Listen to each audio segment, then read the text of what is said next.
Here's a guy who has 25 questions for atheists. Atheists fear Lucifer's 25 questions so much. You can tell that bisexual lighting is no longer fashionable when apologists start using it.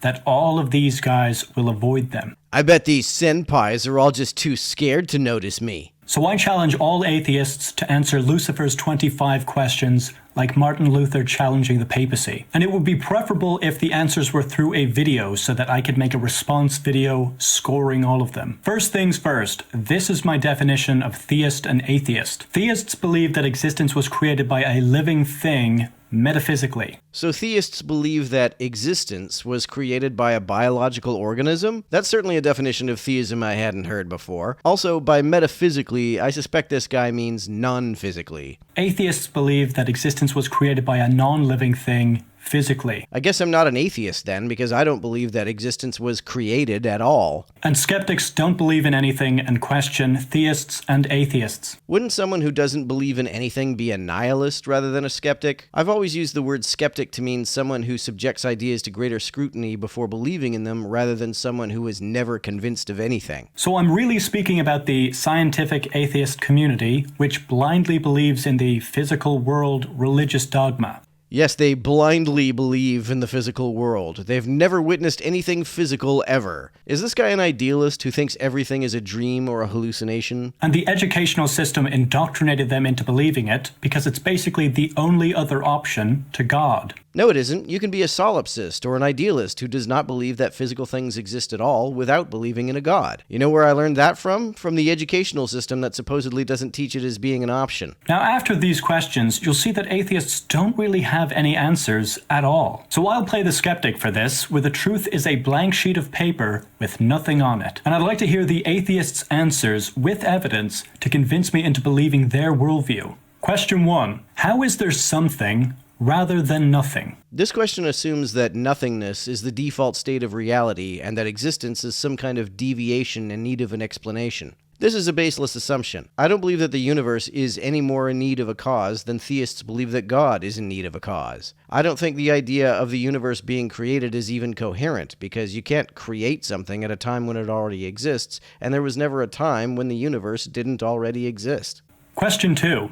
How did matter come from no matter? Or can you elucidate how something physical just exists? At the singularity, energy was so dense that it couldn't separate into matter particles or even distinct forces, but about 1 undecillionth of a second after the singularity, the forces began to separate and those forces began shaping energy into distinct particles. Leptons came first and then quarks formed about 1 trillionth of a second post-singularity. And I believe that the physical can just exist in the same way that theists tend to believe that God just exists. Usually theists use the term necessarily self-existent. Question 3. How did the physical thing change if there was nothing else to react to? I'm not sure I understand this question. It sounds like it assumes that physical things would be completely inert without something non-physical interacting with them. Physical things react to other physical things. How could they even react to something non-physical? What would be the mechanism? Question 4. Can you show me a single physical thing being created, and can you explain how it is created? This question is also unclear. Of course I can show physical things being created out of other physical things, but that's obvious, so I think he means, can you show the law of conservation of mass or energy being broken? And no, I can't. I don't believe that such a thing happens. I don't believe that the physical per se was ever created or coherently could be. Question 5. Is there a bottom to the physical world, or are all things made of things infinitely? I think the most fundamental elements of the physical are space-time and energy. Question 6. Do the physical things collectively make up one thing, or is everything separate, or even something else? This depends entirely on framing. You can take anything and describe it as either one thing or any arbitrary number of components. Question 7. Can 2D even exist in the physical world, given that it has no thickness at all? Yes, I think existence is defined by location in space-time, but not extension. In principle, I think even a 0D object could exist as long as it has location. Question 8. How does time and the separation of events exist in the physical world? The same way space and the separation of locations exist. Time is a dimension. It's an extension along which distinct points can be plotted.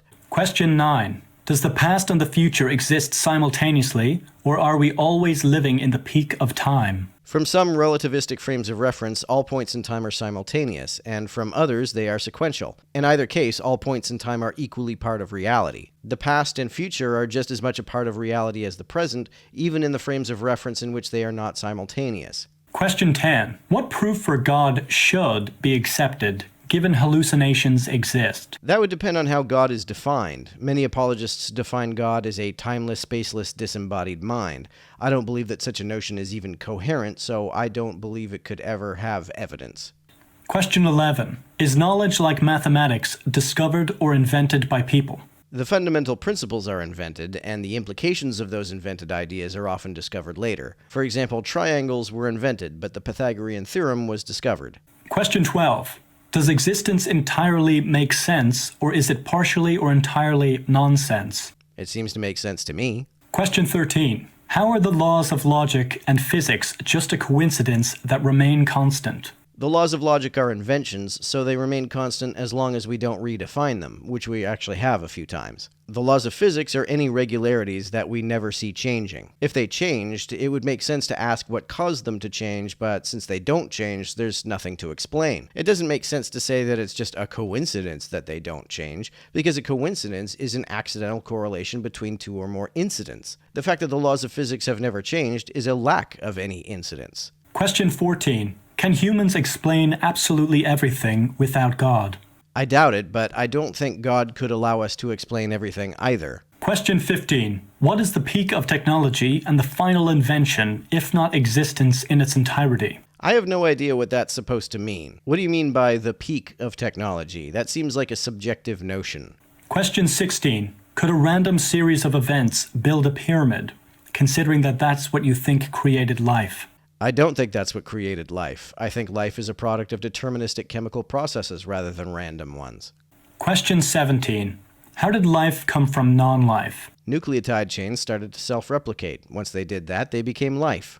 Question 18. How did death come to exist immediately through the first life, rather than it being immortal? The nucleotide chain was broken.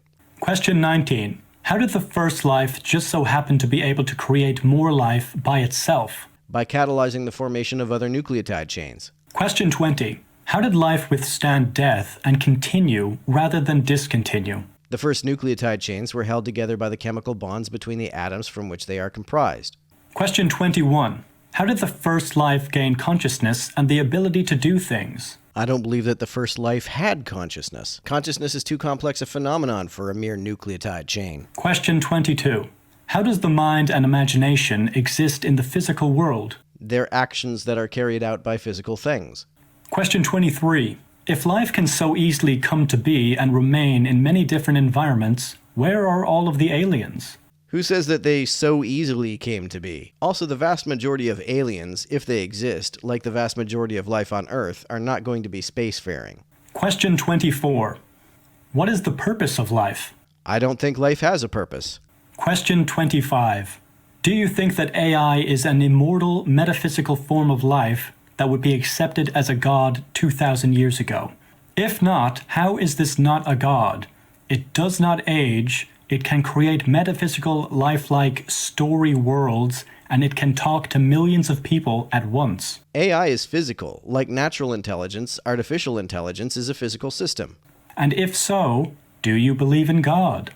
So those are Lucifer's 25 questions, where hopefully you provided a greater answer than yes or no, or I don't know, considering that I would like to be convinced of the non-living physical world. Wait, so are you an idealist, or are you saying that you're not convinced of an exclusively physical world? But unfortunately, I don't think I'm going to get high-quality answers. I think atheists are the type of people that go to a debate to tell others that they're wrong. And then when the others ask them what answers do they have instead, they simply say, I don't know. Oh, you got us. We never answer any of the questions for atheists videos that you folks make. I don't have literally scores of responses to them in my catalog of videos. And this is what I would call the atheist's super sword of "that's wrong" and super shield of "I don't know." Now, why I mention that is because when atheists challenge my worldview, I give them answers. But when I ask them about theirs, they always have the most eloquent way of evading my questions, as they pretend to believe in nothing whilst simultaneously being completely biased against one option and for the other. Given the definitions you give of theism and atheism, I don't see how I am for either of them. And here's how I came to that conclusion. Atheists are not being converted anywhere, as once you realize it's all nonsense, you can't make yourself believe something that you don't think is real. Can you show me the creation of a single physical thing? Who's the one believing in nonsense? Man can create great things out of wood, steel, concrete, and many other things. Have you another point to make yourself look stupid? That's remolding matter, like creating a sandcastle is just remolding the sand of the beach into the concept of sandcastle. Don't be condescending, especially when you don't know what you're talking about. Now, can you show me the creation of a single physical thing? I pointed out the problem with this question about creating physical things earlier in the video. It was needlessly confusing. The fact that folks weren't understanding what he was really trying to ask just illustrates my point. You mean, can a man make anything out of nothing? No, that would require magic, and as an adult, I don't believe magic is real. Show me the creation of any physical thing, or your worldview of this world being physical comes from magic, which contradicts what you just said about not believing in magic. You believe a god of some kind made everything out of nothing with some kind of magic. Did you choose your religion after researching among the 10,000 other religions, or did you just happen to be born into and told from being a baby that it's true? Do you see how they just can't answer a simple question about their worldview? I don't know what the worldview of this dude's interlocutors was, but I don't know many atheists who believe that the physical world was created at all. That's certainly not my worldview. And there are so many atheists commenting on my videos that have no answers at all. They blindly believe in the physical world religious dogma, so I ask, can you physically touch anything in your dreams? I can't touch anything at all in my dreams. My brain runs a simulation of touching things. This is still an entirely physical process. Based on the fact that a metaphysical world does exist as your dreams, which you can touch physically and believe to be real, it's safe to assume that we could be in a metaphysical world created by a living thing. What's a metaphysical world, and how would one be created by a living thing? Living things are physical. How do you define living if you don't think living things are physical? Or a physical world created by a non-living thing. Or a physical world that has never not existed, thus not needing a creator at all. Then the metaphysical world is a possibility, and the physical world is a possibility. I still don't know what a metaphysical world is. But they just keep claiming that the physical world is axiomatically true until proven to be otherwise. Well, there are a couple of definitions of physical that I think pretty clearly exist. One could take physical to mean having location in space-time. That's how I also define existence. I don't see how anything could exist if it doesn't exist in any place or at any time. By this definition, to say that something exists and to say that something is physical mean the exact same thing. Thus, it would be a contradiction to say that physical things don't exist. Another definition of physical one could use is Bertrand Russell's. He said that physical means anything that is dealt with by physics. So unless you believe that physicists don't really study anything at all, then you believe the physical exists. Which is the exact same logic that a theist uses to claim that God exists and it's just axiomatically true. And that's not how the truth works.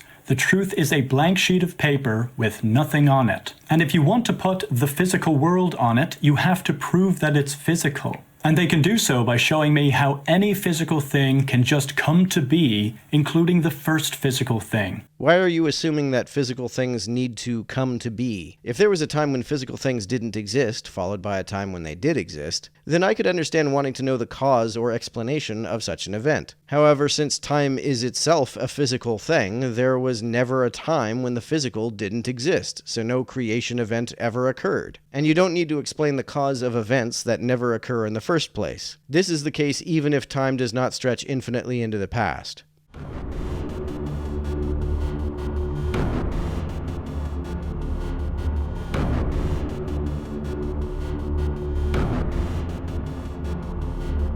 To everyone who helps me out on Patreon, you're a big help. Thanks so much.